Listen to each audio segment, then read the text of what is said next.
வணக்கம். நிறைய பேருக்கு தெரியும், ஏழரை சனி அவங்களுக்கு நடக்கிறதுன்னா வாழ்க்கையே கொஞ்சம் விவகாரமாக தான் போகும் அப்படின்னு நல்லா தெரியும். நிறைய பேருக்கு எல்லாருக்குமே தெரியும். ஏழரை சனி அப்படின்னாலே ஜோசியம் தெரியுதோ இல்லையோ, சரி பிரச்சனை தான் அப்படின்னு ஒரு முடிவுக்கு வந்துடுவாங்க. ஆனால் எப்படியும் சமாளிச்சிருவாங்க. ஏன்னா ஏழரை சனி அப்படின்னா நம்ம அதுலேருந்து மீண்டு வர முடியாதுங்கிறதெல்லாம் கிடையாது. நம்ம நினச்சது அவ்வளோ எளிதாக நடக்காது, அவ்வளோதான். அதனால் இதில் பெரிய பயப்படுறதுக்கெல்லாம் ஒன்றும் இல்லை. நம்மளை கொஞ்சம் யோசிக்க வைக்கிற ஒரு காலகட்டம் அப்படின்னு வேணால் இதை சொல்லலாம். சிந்தித்து செயல்பட்டால் அதையும் நம்ம விதியை மதியால் வெல்லலாங்கிற மாதிரி வெற்றி பெற முடியும்.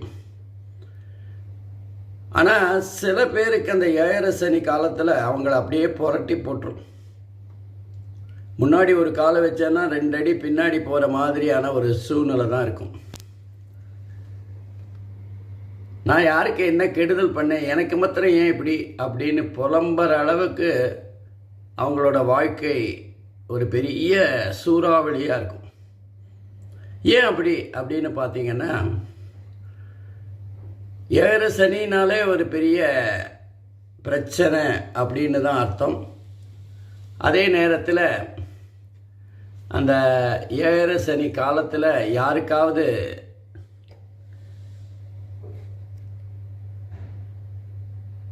சனி தசை சனி புக்தி நடக்குமையானால் அது பிரச்சனையும் பிரச்சனை. ஏழரை சனி காலத்தில் சனி தசை சனி புக்தி நடந்ததுன்னா அவங்களுக்கு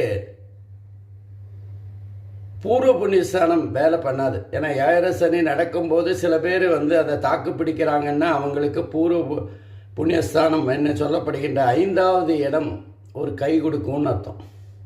கஷ்டத்தில் கை கொடுக்கறது தானே முக்கியம்.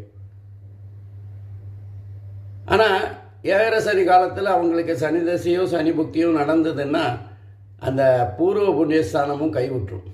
அதனால்தான் அவங்களுக்கு சோதனைகள் அதிகமாக இருக்கும். ஆனால் மீண்டும் வந்துடுவாங்க கஷ்டப்பட்டு. அவங்களுக்கு அதிகமான கஷ்டம் இருக்குன்னா அவங்கக்கிட்ட இருக்கிற பல முக்கியமான குணாதிசயங்களை மாற்றுற காலகட்டம் தான் அது. அதனால் ஏழரை சனியை பார்த்து பயப்படணுங்கிற அவசியம் இல்லை. வாழ்க்கையில் ஒரு மாற்றத்தை ஏற்படுத்துகின்ற காலம்தான் ஏழரை சனி. நன்றி, வணக்கம்.